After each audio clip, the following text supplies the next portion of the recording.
Much of the discussion tonight will focus on the economic impact of immigrants here in Mississippi.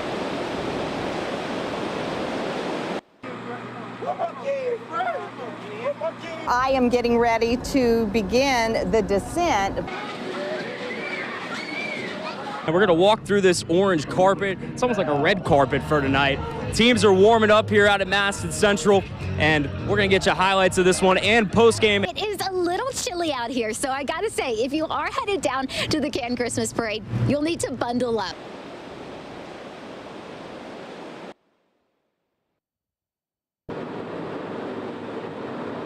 This guy right here had a heck of a lot to do with it. Pearl wins 21-17. This is Tywin Knight. Tywin scored the go-ahead touchdown on the final drive. There's his medal right there.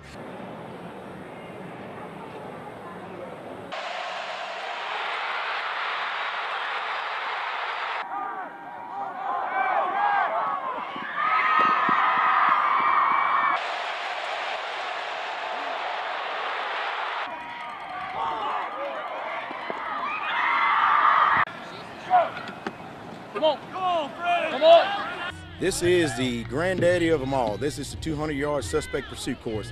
Every obstacle is work-related, it's performance-based, and this is where the competition gets a little tight because they know that they can separate themselves from the other competitors with this course. But we've got 30 agencies represented, 138 competitors from as far north as New Jersey and Cranberry, Pennsylvania. You make friendships, you make contacts, and you see the same friends each year, and at the same time staying fit and staying able to serve and perform the duties which we're sworn to uphold. We have seen over the past several years, law enforcement officers are quick to resort to deadly force a lot quicker if they're not physically fit. Most of your physically fit officers will gravitate before they go to using deadly force because they know what the capabilities are. Defending champions, Mississippi Highway Patrol, but it's going to be tight. This competition is actually honing skills, but it's very important for law enforcement officers to keep this skill set sharp.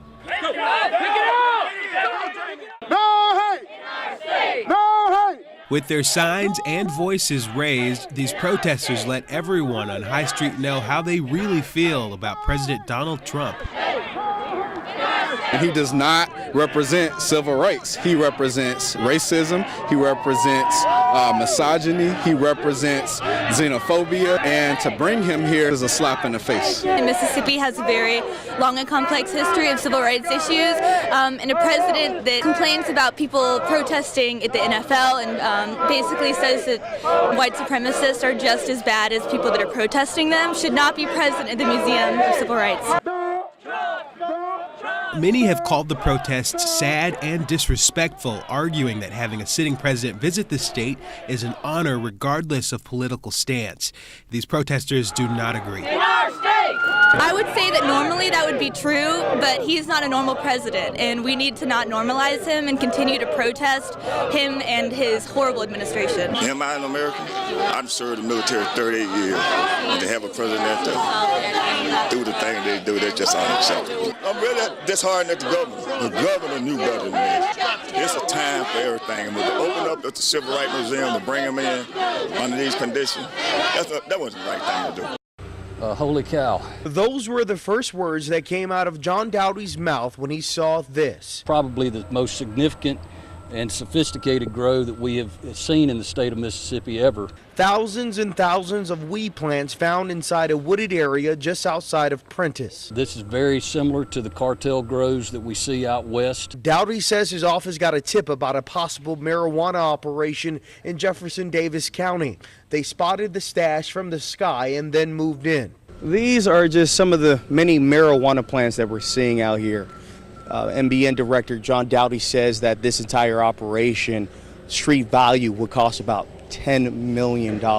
Agents say there is at least 6 acres of plants. They found a camp, an underground bunker, and a swimming pool used for an irrigation system. Obviously, they were knew what they were doing. They were very sophisticated in what they were doing. Agents will now work well into the night to burn the marijuana. Dowdy says he is glad that they are finally putting a lid on this pot. We got to do what we got to do to keep this dope off the street. Andrew Nomura, WJTV 12.